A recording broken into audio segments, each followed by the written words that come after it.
David Miller never planned to be a father, not after the war, not after losing everything he cared about.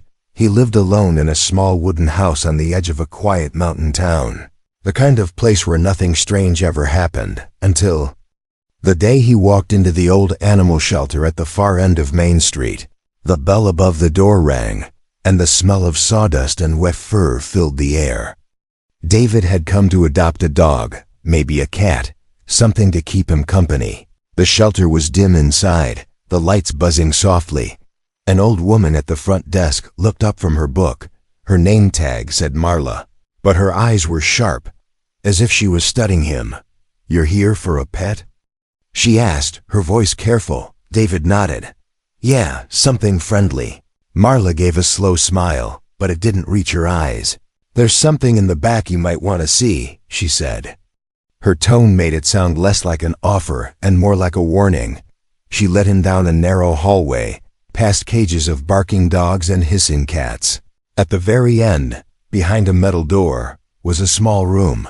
2 children sat in the corner on a thin blanket. They couldn't have been older than 8, maybe 9, a boy and a girl, their skin faintly glowing under the flickering light.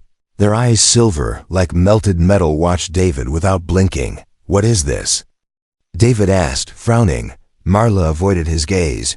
"They were left here 2 nights ago, wrapped in a blanket. No one knows where they came from, no records, no names."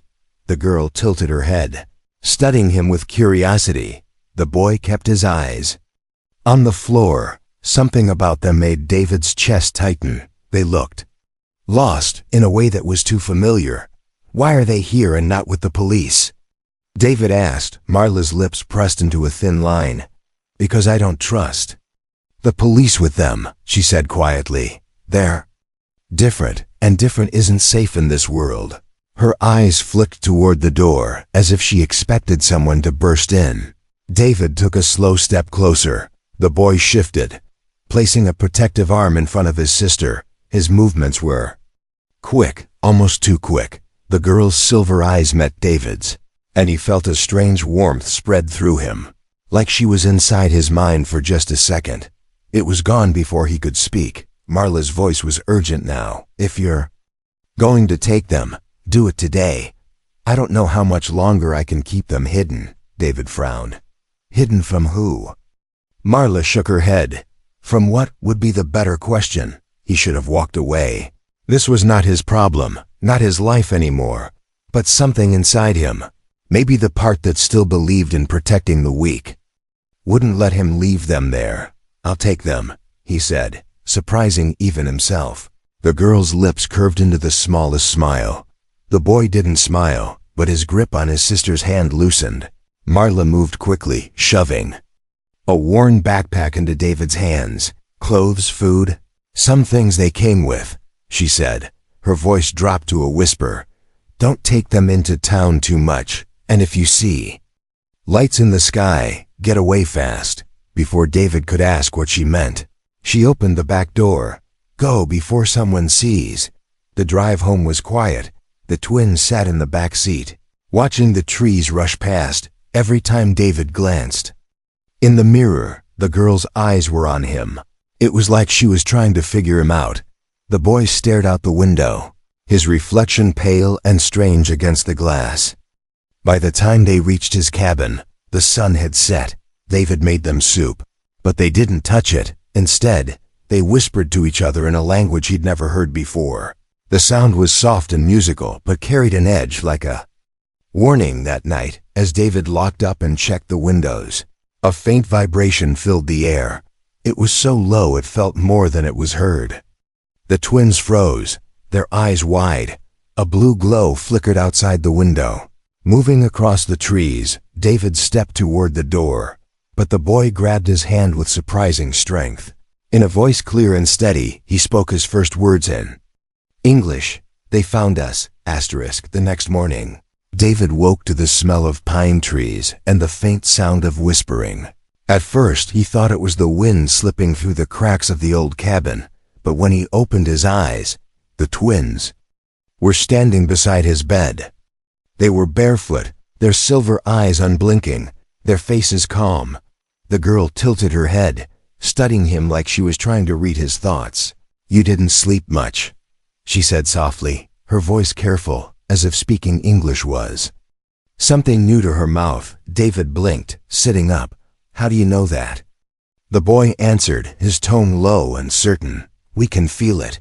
It was a strange thing to hear first thing in the morning, but stranger things had happened in the last 24 hours. David decided to make breakfast. The twins followed him into the kitchen, moving silently.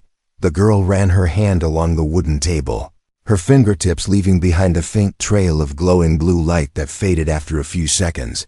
David stopped mid-step. "You always do that?" The girl shrugged. "It just happens." They sat at the table while he cooked eggs and toast. When he set the plates down, they stared at the food for a moment before the boy reached for his fork. The fork bent in his hand with a quiet ping. David's eyebrows shot up. "That's not normal," he muttered. The boy glanced down, almost embarrassed. "We're trying to be normal," he said, his accent curling around the words. After breakfast, David decided to take them into town. They needed clothes that actually fit. The backpack Marla had given him only held 2 small shirts and a blanket that shimmered faintly under the light.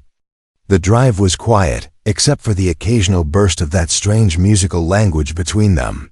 David caught himself listening closely, even without understanding the words. It felt like there was meaning in the rhythm. The town was small. A single main street with a grocery store, a diner, and a few shops. David parked outside the store. Inside, the twins stuck close to him, their eyes scanning every face they passed. David grabbed a basket and started picking up bread, milk, and some canned food. When he turned the corner into the next aisle, he froze. A tall man in a long coat stood at the end of the aisle. His face was partly hidden under a wide-brimmed hat, but in his hand was a small metal device shaped like a thin rod. It glowed faintly blue. The man slowly moved it in the twins' direction, his eyes narrowing. The boy stiffened, his hand tightening on the girl's arm. David stepped forward, his voice calm but firm. "Can I help you?" The man didn't answer. The device made a soft humming sound. David noticed the twins' silver eyes brighten, almost too bright. Then the store lights flickered once, twice, with a sharp crack. Every light bulb overhead burst at the same time, showering glass onto the floor. People screamed, ducking. The man jerked his head toward the door and rushed out, disappearing before David could follow in the dim emergency lighting. David turned to the twins. "What just happened?" The girl shook her head, her voice barely above a whisper. "He knows where we are now." David's stomach twisted. "Who?" The boy's answer was simple and heavy. "The ones who killed our parents." They didn't say much on the drive back. The forest road felt quieter than usual, almost too quiet. David kept checking the rearview mirror, half expecting to see that long-coated man's shadow behind them. When they finally reached the cabin, the boy went straight to the window, scanning the sky. The girl sat at the table, her small hands clenched into fists. "You don't understand," she said finally. "If they take us back, we will be put on the throne or killed." David stared at her. "You're telling me you're royalty?" The boy looked over his shoulder, his voice flat. "Not just royalty. We are the last." Outside, somewhere far above the treetops, a faint blue light moved silently across the sky. The twins watched it with unblinking eyes. David followed their gaze, a cold feeling in his chest. For the first time in years, he felt like the war had followed him home. The forest was quiet that night, too quiet. David sat on the porch with an old mug of coffee, staring at the dark tree line. The twins had gone to bed hours ago, but something in the air felt wrong. The wind was still, the crickets silent. It was the kind of silence that didn't feel natural. Then he heard it, a low hum, far away but growing louder. It was the same sound he had felt in his bones the night he met them. David stood, setting the mug aside. Through the trees, a faint glow appeared. It was moving, weaving between the trunks like a searching eye. Inside the cabin, the twins were already awake. The boy was pulling the girl away from the window, his voice quick and sharp in their language. When David stepped in, the girl looked at him with wide silver eyes. "They're here," she whispered. David didn't ask who. He had a feeling he already knew. The glow grew brighter until it washed over the cabin walls. Then, without warning, a black shape descended through the trees, a ship, silent and sleek, with no lights except the eerie blue that pulsed from its underside. It landed in a small clearing, the hum now a deep vibration in David's chest. A hatch hissed open, and 3 tall figures stepped out. Their armor was smooth, silver black, their faces hidden behind mirrored masks. Each carried a long weapon that looked nothing like a rifle, but hummed with the same strange energy as the ship. David grabbed his old military pack from the closet. He had no weapons that could match theirs. But he still had instincts. He turned to the twins. "We're leaving now," the boy nodded, already pulling the girl toward the back door. They slipped into the forest just as the first armored figure reached the porch.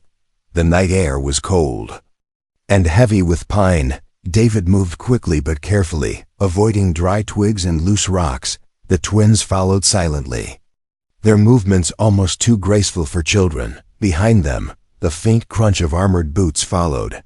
The hunters were spreading out. The boy suddenly stopped. Placing his hand on the forest floor, he closed his eyes, and for a moment, the ground beneath them seemed to shiver. David felt it, a subtle vibration running through the earth. The boy opened his eyes and pointed left. "This way," he said. David didn't question him. They came to a narrow stream, the water glowing faintly under the moonlight. The girl stepped into it, her bare feet barely disturbing the surface. The boy followed. David waded in behind them, the icy water numbing his legs. They followed the stream until the sound of the boots faded into the distance. Then the hum returned, louder, deeper. David looked up. The ship was hovering just above the treetops, scanning the forest with a moving beam of blue light.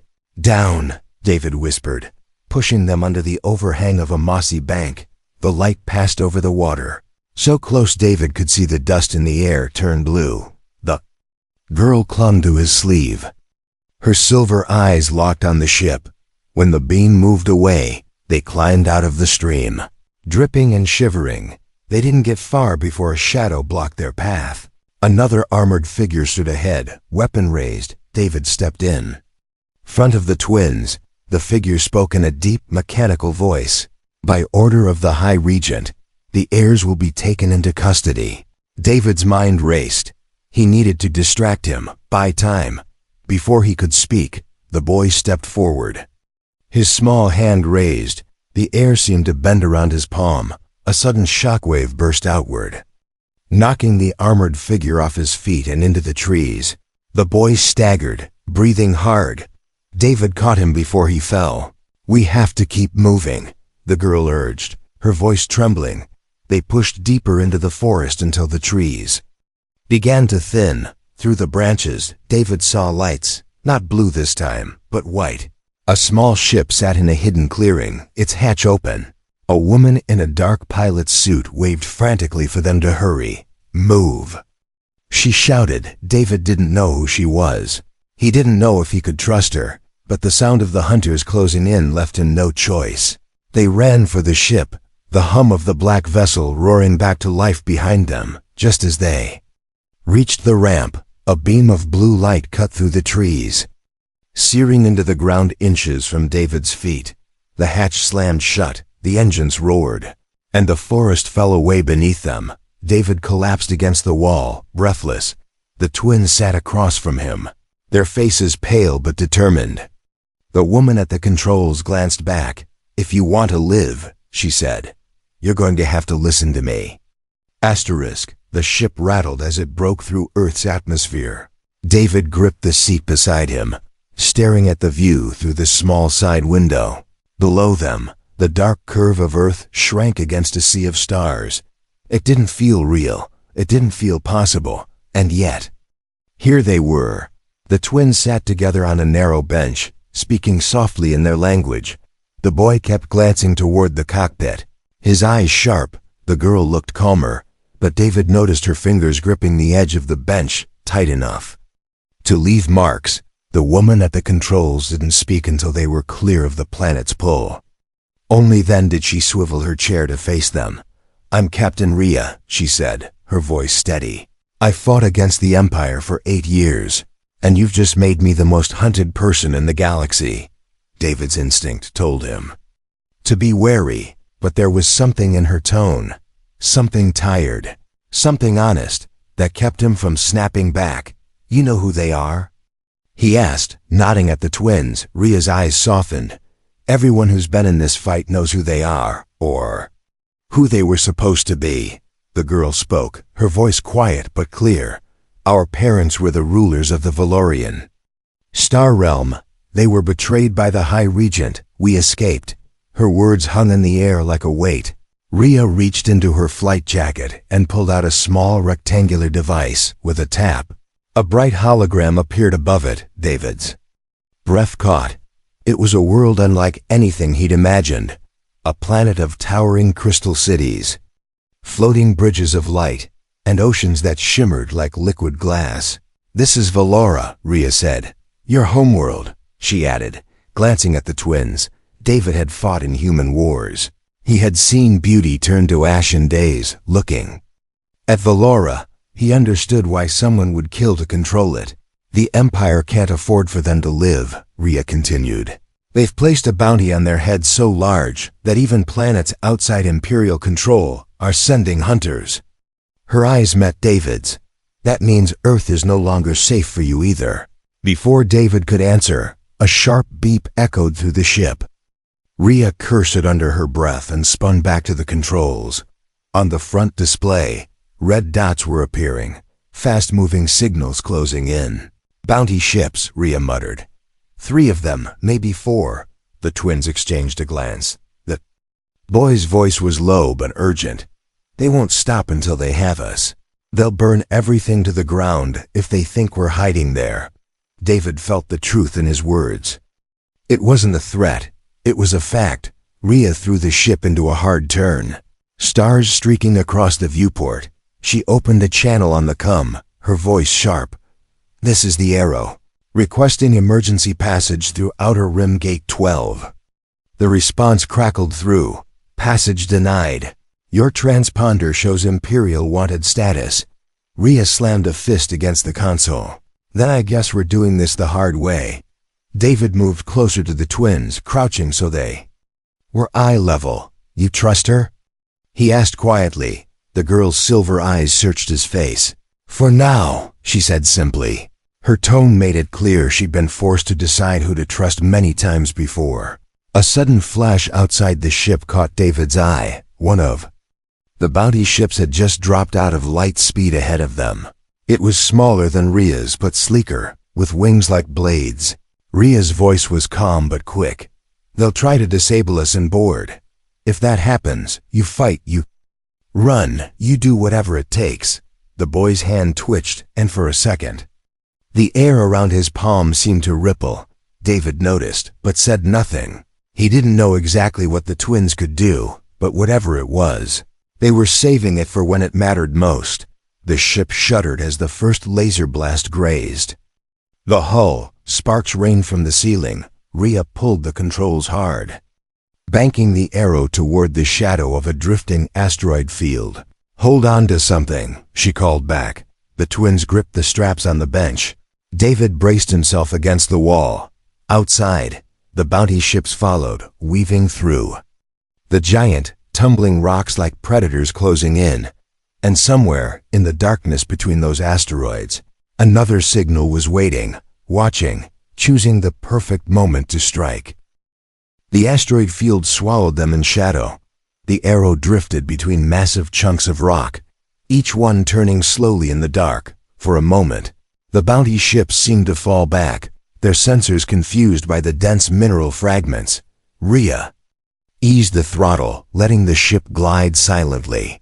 David thought they might have lost their pursuers. He was wrong. They came to a halt in the shadow of a huge, cracked asteroid, its surface jagged and scarred. Lights flickered in the distance. a hidden station clinging to the rock like a barnacle. The metal was rusted and patched, but airlocks glowed faintly red.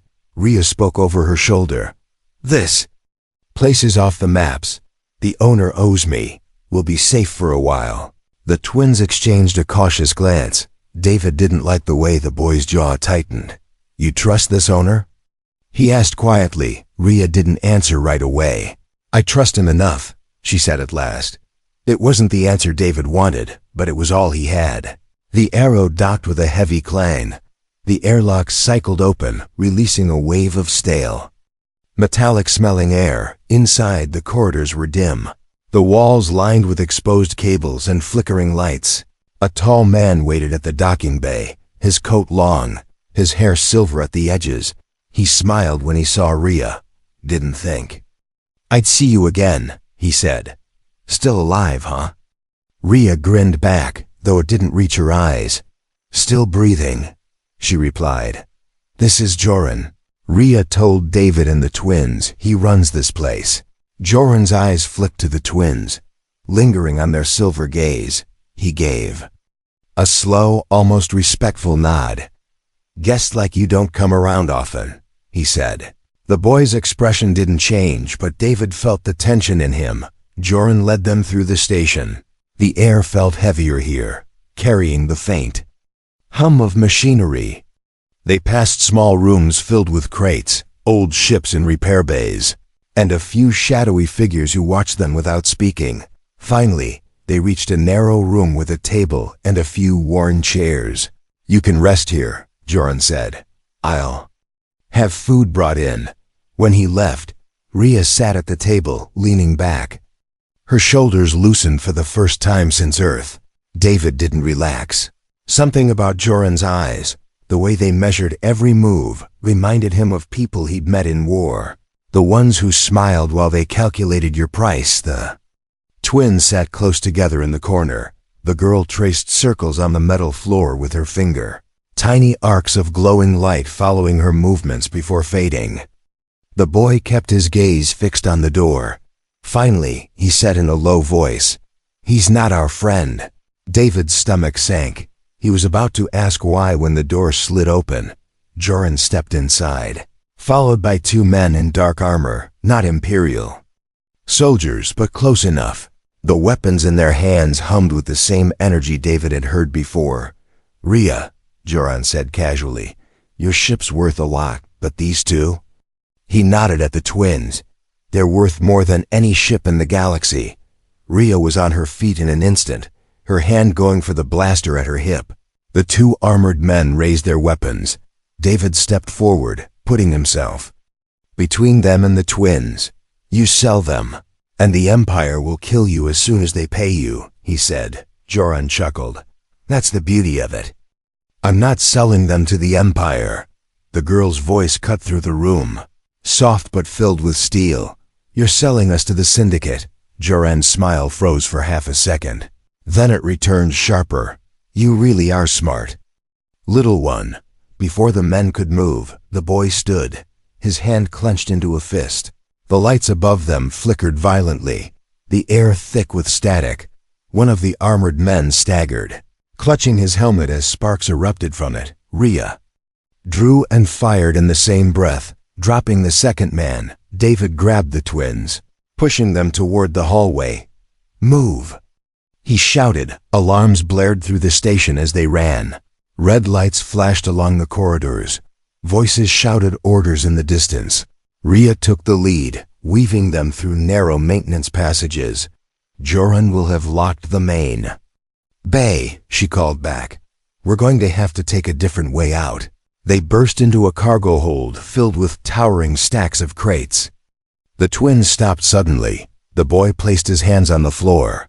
David felt the faint vibration again, deeper this time, stronger.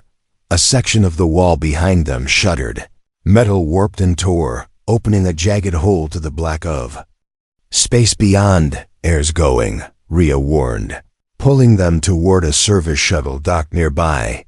They scrambled inside. The hatch sealing just as the cargo hold depressurized through the small viewport. David saw Joran standing on the other side of the glass, his smile was gone. In its place was something colder, something that promised they hadn't seen the last of him. Asterisk. The shuttle burst out of the asteroid field like a stone from a sling. Behind them, the rusted station was just a shadow fading into the distance. David sat strapped into a narrow seat, his hands gripping the armrests as the stars streaked past. Rhea didn't slow down. Her eyes were locked on the navigation screen. She was flying as if the galaxy itself was chasing them. The twins sat side by side, silent but alert. The boy's silver eyes kept flicking toward the front displays. The girl's hands rested in her lap, but David noticed the faint shimmer in her palms, like the glow was trying to escape. Finally, Rhea spoke without looking back. There's only one place left where the Empire won't dare follow openly. The girl answered before David could ask. Our home, Rhea nodded. But we can't just fly in. The High Regent has turned half the palace guard against you. If you land without proof of what he's done, you won't be crowned, you'll be executed, David frowned. So we get proof first? Rhea's mouth tightened. Exactly, and I know where to find it. She brought the shuttle into orbit around a cold, dark moon. Below its frozen surface lay a listening outpost built during the old war.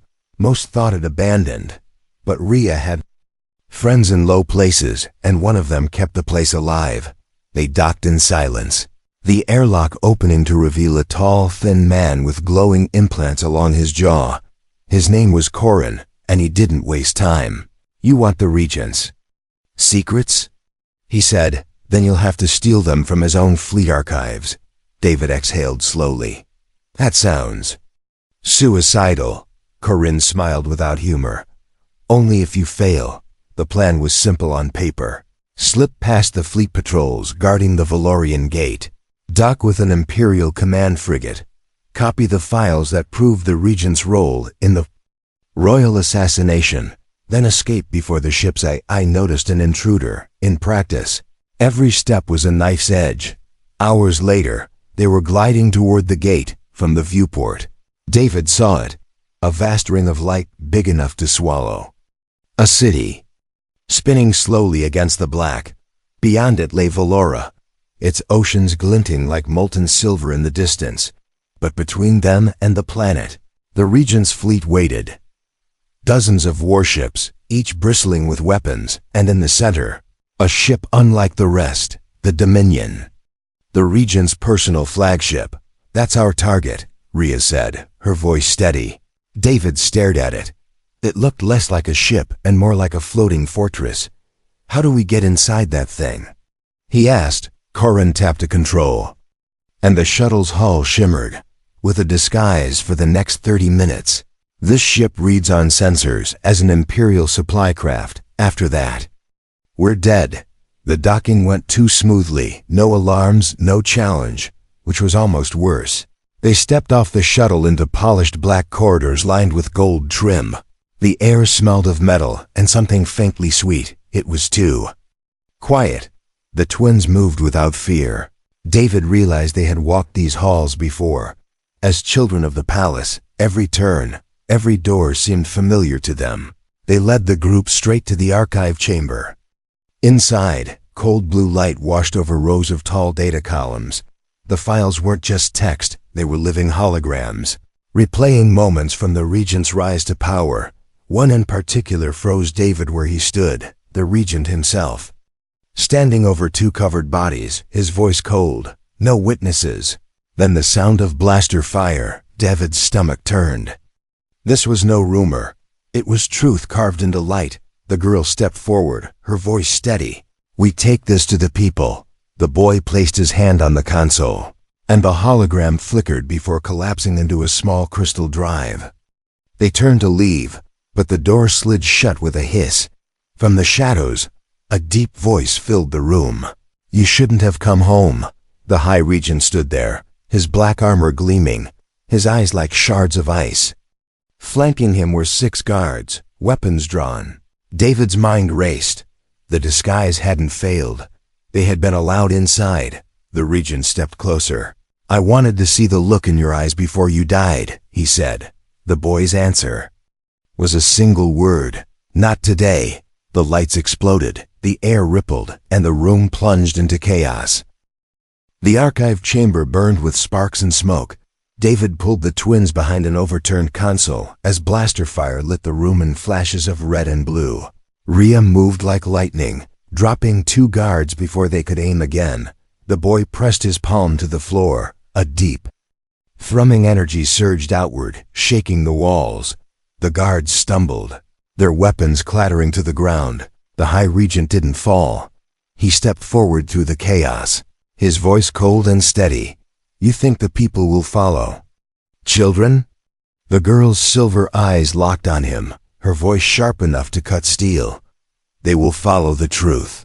David shoved the crystal drive into Rhea's hand. "Get this out now." Rhea hesitated. "What about you?" "I'll buy you time," David said. It wasn't a choice. It was instinct. The same instinct that had made him take the twins from that shelter. The boy stood beside him, defiant. The Regent raised his weapon, but before he could fire, the air itself seemed to fold inward. A blinding wave of light burst from the twins, washing over the chamber when David could see again. The Regent was on his knees, his weapon shattered. The twins stood tall, glowing like figures carved from starlight. Rhea grabbed them, pulling them toward the exit. David followed, his heart pounding. They raced through the halls as alarms wailed and soldiers poured in from every side. But something had shifted. The palace guards who had once served the Regent now hesitated. Some even stepped aside, letting them pass. The truth was already spreading. They reached the docking bay just as the Arrow roared to life. Corrin had it ready, its engines burning bright. They launched into the sky, weaving through the chaos as the Regent's fleet turned on itself. Loyalists and rebels locked in battle above the shining surface of Valora. Hours later, the war was over. The Regent was gone. His flagship burned in orbit. The capital's great crystal towers stood untouched, their streets filled with people. And at the heart of it all, on the palace steps, the twins stood before their people. David watched from the edge of the crowd. He saw the girl lift her hand, her voice amplified so the city could hear. "We return not as rulers to be feared, but as protectors to be trusted." The boy stepped forward, holding the crystal drive high. "This is the truth, and no shadow will hide it again." The cheer that rose shook the air. Banners unfurled, music swelled. The coronation was quick, tradition rewritten to mark a new era. The twins wore crowns of living crystal, light shifting across them like water. When it was over, they found David waiting in the courtyard. "You could stay," the girl said, hope in her voice. David smiled faintly. "This is your world, not mine. Besides, Earth still needs someone to watch its skies." The boy stepped forward, placing a small silver disc in David's palm. It was warm, almost alive. "When you call us, we will come," he said. David looked at them, not as royalty, but as the children he had once found hiding in a dusty back room. He nodded. "Don't be late." The Arrow waited at the far end of the courtyard. David boarded without looking back until the engines lifted him into the air. From above, Valora shimmered under twin suns, the palace towers catching the light. Like fire, as the planet fell away beneath him, David's hand tightened around the disk. Somewhere in the dark between the stars, he knew new dangers would rise, and when they did, they wouldn't face them alone.